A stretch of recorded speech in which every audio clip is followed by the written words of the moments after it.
morning, Sri Lanka. Welcome to the show on the 1st of October. It's a brand new month, and this day is very special because it's World Children's Day, and this is a day that celebrates the well-being of children everywhere, and especially here in Sri Lanka. It's become a day where people take a step back and look at the various policies and measures that are put in place for the well-being of the leaders of tomorrow. And today on the show we have three very special guests who will be speaking about some different initiatives that they have undertaken to bring about the well-being of these children.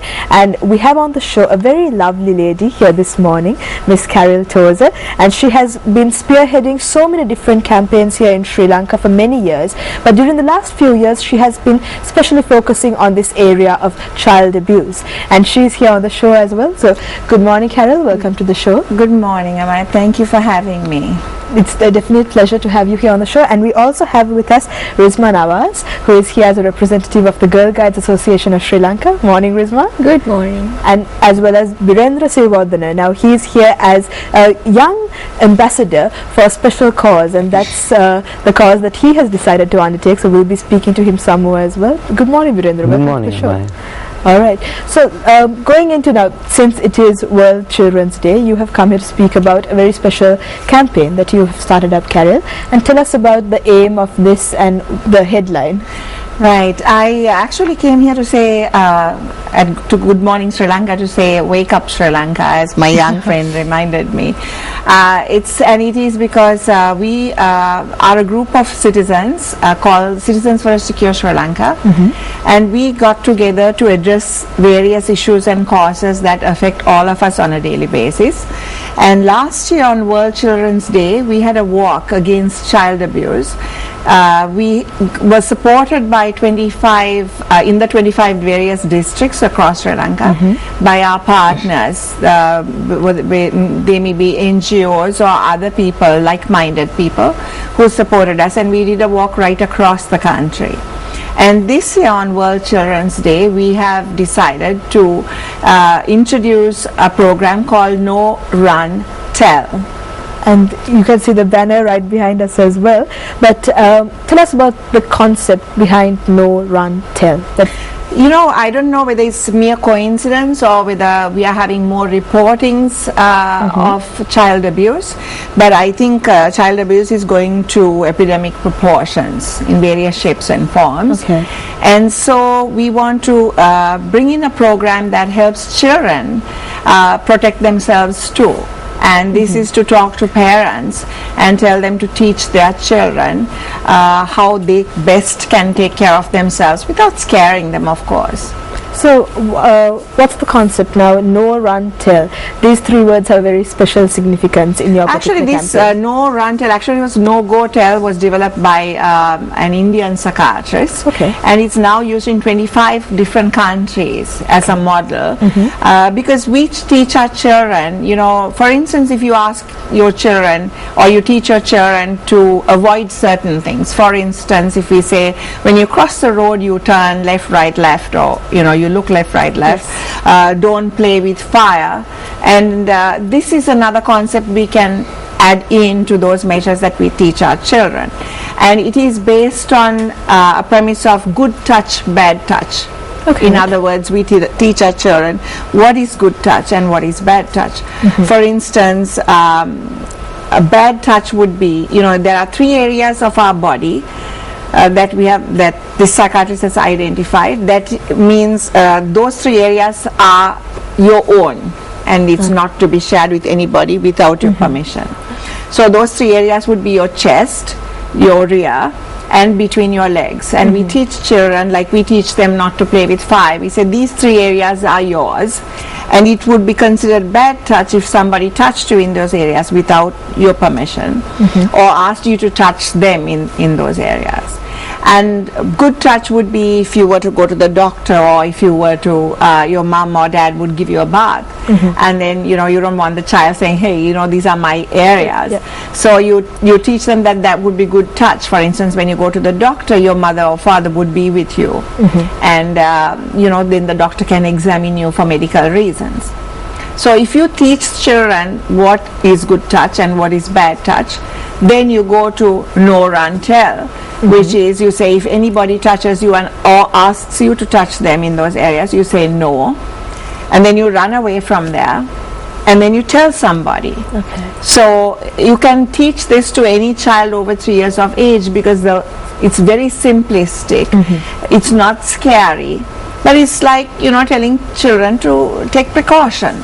And it's a great way for parents to approach the subject as well, and to really inculcate these things in their children and say, look, there are these things that can happen. Right. So this is how you should act at that time. Yeah, we don't believe that we should scare the children. I think, a long time ago when I was younger, we would, we didn't worry about such things. But whether it's because of media or whether it's because people, children are much more aware these days, or because of the reportings of issues like this, they are, this is something that they have to deal with on a daily basis.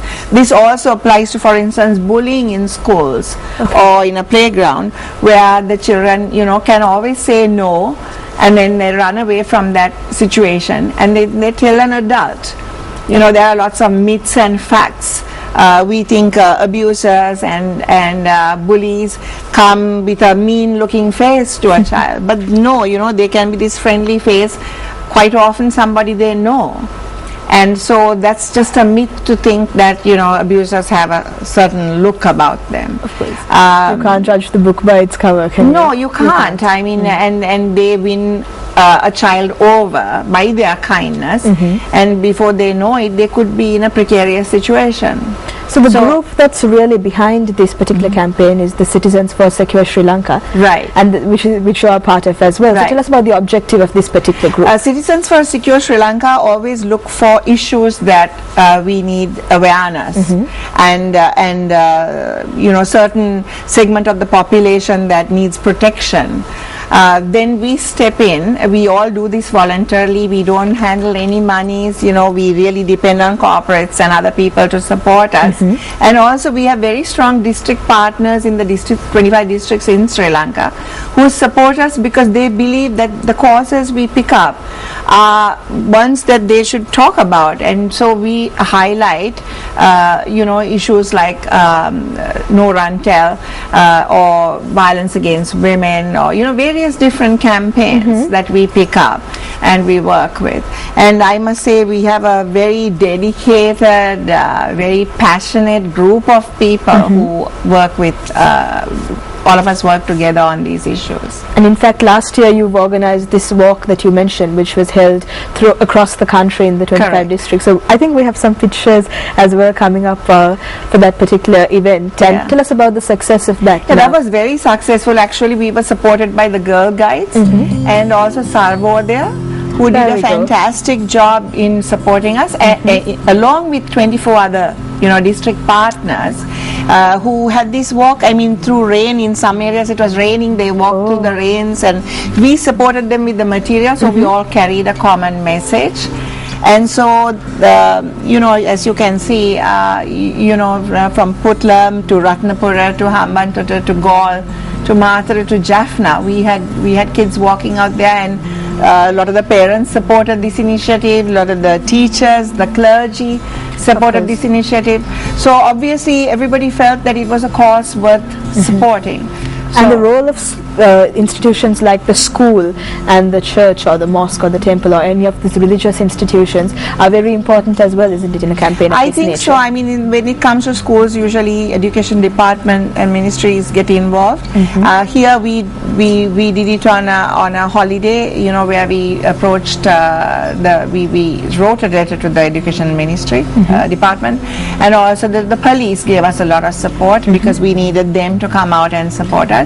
Okay. So yeah, we have to depend on other people supporting us, and the more your partners support you, you can get the message out, rather than trying to do work in little pockets.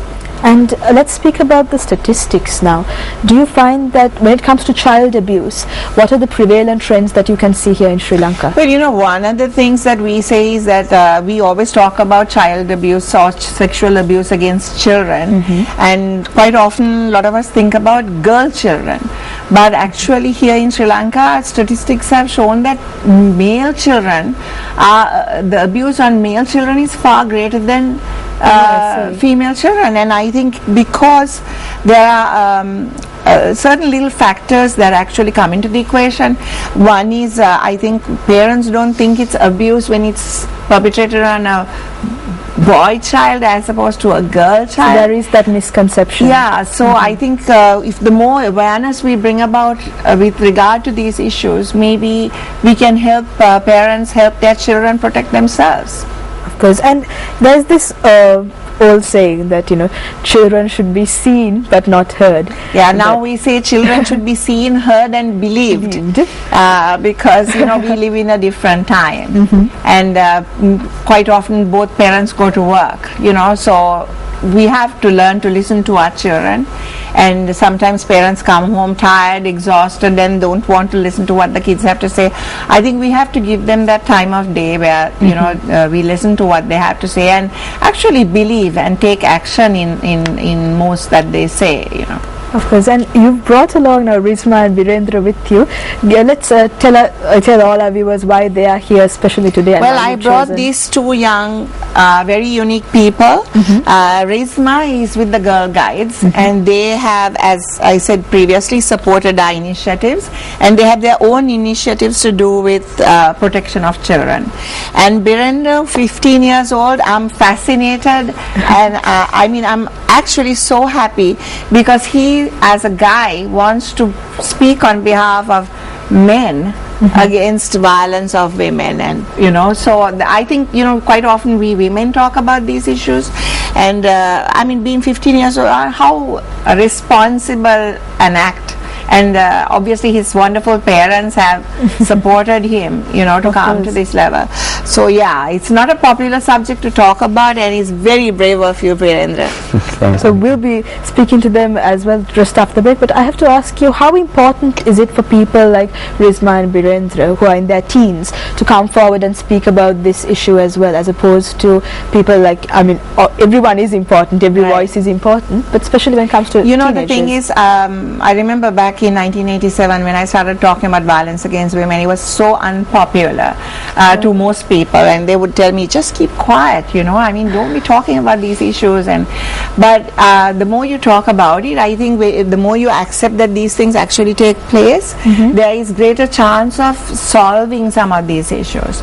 And so these young children, by getting involved in these issues, because also children today are much more aware of what's happening in their households, what's happening in their school environments, what's happening in the playgrounds with social media and all of that. They are more aware of these situations, and they know that any kind of form of violence, whether it's violence against women or violence against children, these issues actually come back to affect the children as they grow into adults, because quite often they are like a vicious cycle.